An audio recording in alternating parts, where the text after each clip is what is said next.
नमस्कार, स्वागत है आपका और मैं हूं आपके साथ लता। बड़ी खबर आपको बता रहे, जहां बिहार में जमानत जब्त करने के बाद अब उत्तर प्रदेश में अपनी जमानत जब्त कराने की तैयारी में उद्धव ठाकरे, क्योंकि यूपी विधानसभा चुनाव से पहले अब उत्तर प्रदेश की सभी 403 सीटों पर शिवसेना ने किया चुनाव लड़ने का ऐलान। तो वहीं इसके अलावा गठबंधन के भी पार्टी ने दिए हैं संकेत। जी हाँ, एक बार फिर से उद्धव ठाकरे महाराष्ट्र, गुजरात और बिहार में और बेलगाम में अपनी किरकिरी कराने के बाद अब उत्तर प्रदेश में अपनी जमानत जब्त कराने की तैयारी में लगे हुए हैं और इसीलिए अब हिंदुत्व का नाम को लेकर उत्तर प्रदेश की सभी सीटों पर शिवसेना ने चुनाव लड़ने का ऐलान किया है। जी हां, आपको बता दें, अभी हाल ही में शनिवार को लखनऊ में शिवसेना की प्रदेश कार्य समिति की बैठक की गई थी, जिसमें साफ तौर पर आगामी विधानसभा चुनाव को लेकर किस तरीके से आगे रणनीतियां बनाई जाए, इसको लेकर बैठक में खास चर्चा की गई। तो वहीं इसके अलावा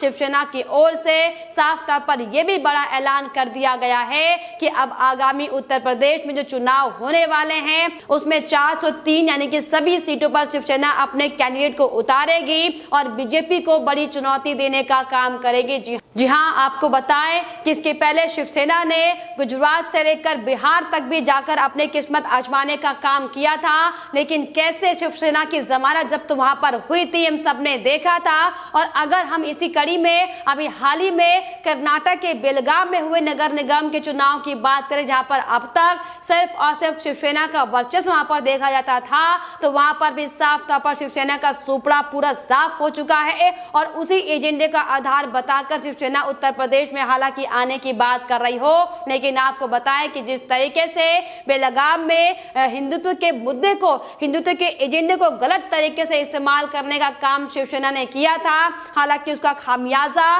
बेलगाम में उसे भुगतना पड़ा था। अब उसी की तर्ज पर उत्तर प्रदेश में भी साफ तौर पर उद्धव ठाकरे को इसका खामियाजा भुगतना पड़ेगा, क्योंकि उद्धव ठाकरे वही शख्स हैं जो लगातार यूपी और बिहार की जनता का अपमान करते दिखाई पड़ते हैं। अभी हाल ही में किस तरीके से जब केंद्रीय मंत्री नारायण राणे के खिलाफ बिना बेवजह उनके खिलाफ जब कार्रवाई करने का काम उद्धव ठाकरे ने किया था, तो किस तरीके से अपने ही दिए गए बयानों पर जो कि सीएम योगी आदित्यनाथ को लेकर उद्धव ठाकरे ने दिया था, उस पर फंसते हुए भी दिखाई पड़े थे। कैसे लखनऊ के अलावा अलग अलग उत्तर प्रदेश के पुलिस स्टेशनों में उद्धव ठाकरे के खिलाफ एफआईआर दर्ज कराई गई थी और उद्धव ठाकरे की गिरफ्तारी करने की मांग की गई थी। लेकिन आपको बताएं कि उद्धव ठाकरे सिर्फ और सिर्फ अपनी राजनीति को चमकाने के लिए, सिर्फ और सिर्फ अपने एजेंडे को पूरा करने के लिए उत्तर प्रदेश में भी अपने पैर पसारने की हालांकि कोशिश कर रहे हैं। लेकिन साफ तौर पर आगामी चुनाव में शिवसेना को मुंह की खानी पड़ेगी, क्योंकि जिस तरीके से लगातार अब उत्तर प्रदेश विधानसभा चुनाव नजदीक है और अगर हम हाल ही के सर्वों की बात करें, किस तरीके से अलग अलग सर्वे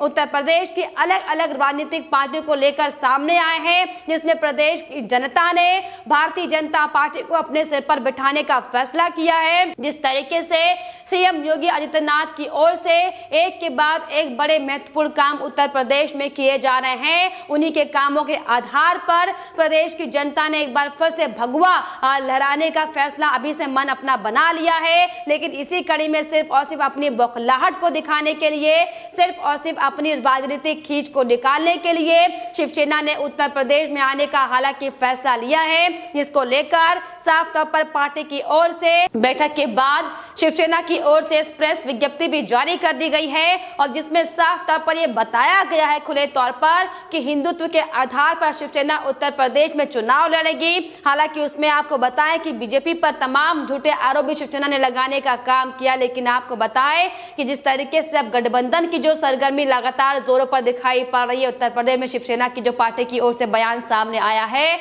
लेकिन आपको बताएं कि जिस तरीके से महाराष्ट्र में सिर्फ और सिर्फ सत्ता का भोग करने के लिए महाविकास अघाड़ी सरकार का गठन किया गया था, ठीक उसी तरीके से अब उत्तर प्रदेश की जनता के साथ मजाक करने के लिए, उनकी भावनाओं के साथ खिलवाड़ करने के लिए उद्धव ठाकरे उत्तर प्रदेश में हालांकि आने का जो षड्यंत्र रच रहे हैं, ये नाकामयाब साबित होगा, क्योंकि प्रदेश की जनता ने पहले ही साफ तौर पर उद्धव ठाकरे को आगाह करने का काम किया है कि जिस तरीके से उद्धव ठाकरे अलग अलग राज्यों में अपनी जमानत को जब्त कर आए हैं, अब ठीक उसी तरीके से उत्तर प्रदेश में भी उद्धव ठाकरे की जमानत जब्त कर दी जाएगी। और जिस हिंदुत्व के एजेंडे की बात उद्धव ठाकरे कर रहे हैं वो पहले से ही खत्म हो चुका है, जब से शिवसेना ने भारतीय जनता पार्टी का साथ छोड़कर कांग्रेस और एनसीपी के साथ मरवास में गठबंधन किया था। हालांकि इसको लेकर आपको बताएं कि अब उत्तर प्रदेश में लगातार अलग अलग स्तर पर अपने संगठन को मजबूत करने का काम शिवसेना की ओर से किया जा रहा है। हालांकि हाल ही में संजय राउत,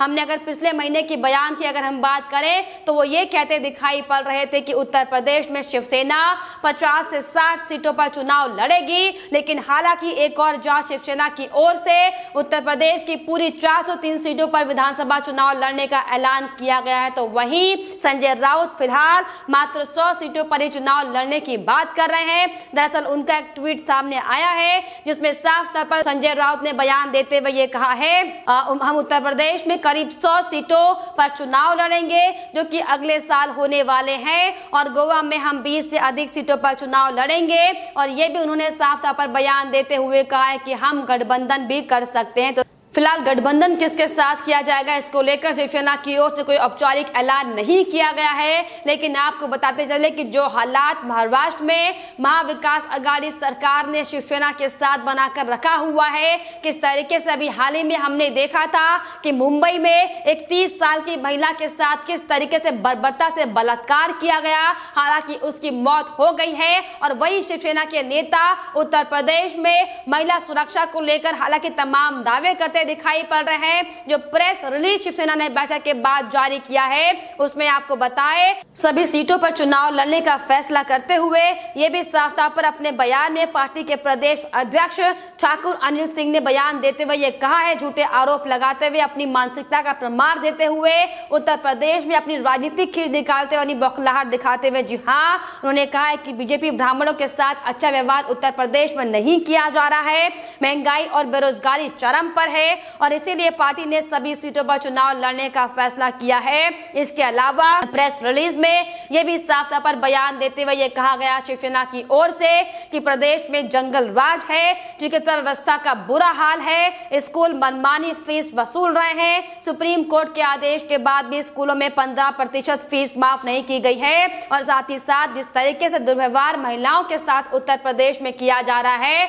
उसको हटाने का, इसमें सुधार लाने का काम शिवसेना के नेताओं की ओर से किया जाएगा। लेकिन ऐसे में अब बार बार ये बड़ा सवाल खड़ा हो रहा है जिसने पहले से ही महाराष्ट्र में लगातार हालातों में जिस तरीके से वहां पर शर्मनाक स्थितियां महाराष्ट्र में सामने आ रही हैं उन पर कंट्रोल करने के लिए महाविकास आघाड़ी सरकार और उद्धव ठाकरे ने अभी तक कोई कड़े कदम नहीं उठाए हैं, लेकिन सिर्फ और सिर्फ अपनी राजनीति को चमकाने के लिए, सिर्फ और सिर्फ अपने हिंदुत्व के नाम पर अपने एजेंडे को लगातार सिर्फ और सिर्फ अपनी राजनीति का आधार बनाने के लिए अब उत्तर प्रदेश में हालांकि शिवसेना अपने पुरजोर कोशिश करने में लगी हुई है। लेकिन आपको बताएं कि जिस तरीके से महाराष्ट्र के लगातार हालात बने हुए हैं, कैसे एक के बाद एक बड़े घोटाले महाविकास आघाड़ी सरकार के मंत्रियों के सामने आ रहे हैं, किस तरीके से महिला सुरक्षा को ताक रखने का काम वहां पर किया जा रहा है, किस तरीके से महाराष्ट्र में बड़ी बड़ी पोस्टिंग को लेकर, बड़े बड़े तबादलों को लेकर रैकेट करने का काम किया जा रहा है। तमाम तस्वीरें हमने आपको दिखाई थी। जिस तरीके से महाविकास आघाड़ी ने महाराष्ट्र में लगातार उथल पुथल मचाने का काम किया हुआ है,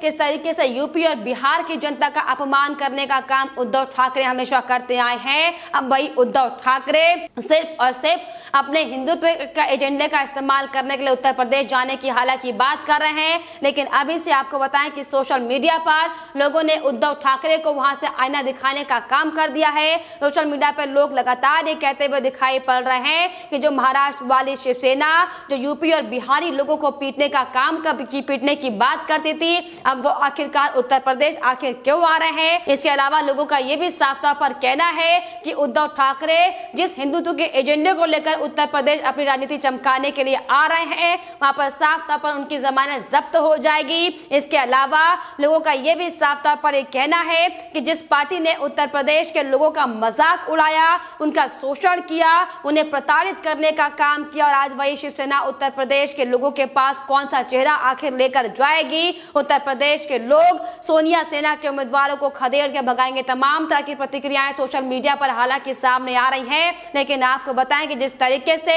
महा विकास अघाड़ी सरकार ने महाराष्ट्र का बंटाधार किया हुआ है, कैसे महा विकास अघाड़ी सरकार महावसूली सरकार में तब्दील हो चुकी है, ये पूरे देश को पता है। और इसीलिए अब आपको बताएं कि सिर्फ और सिर्फ अपनी बौखलाहट को दिखाने के लिए, अपनी राजनीतिक खींच को निकालने के लिए और सीएम योगी आदित्यनाथ को चुनौती देने के लिए उद्धव ठाकरे उत्तर प्रदेश हालांकि ऐलान कर रहे हैं, लेकिन फिलहाल प्रदेश की जनता ने पहले से ही उद्धव ठाकरे को बाहर का रास्ता दिखा दिया है। लेकिन ऐसे में हालांकि देखने वाली बात होगी कि उद्धव ठाकरे जो लगातार अब उत्तर प्रदेश में 403 यानी कि सभी सीटों पर चुनाव लड़ने का ऐलान कर रहे हैं, उनका सपना कितना साकार हो पाता है। लेकिन फिलहाल इस पर आपकी क्या राय है, हमें कमेंट बॉक्स में जरूर लिखिएगा। साथ ही साथ हमारे चैनल को सब्सक्राइब करना भी ना भूलें।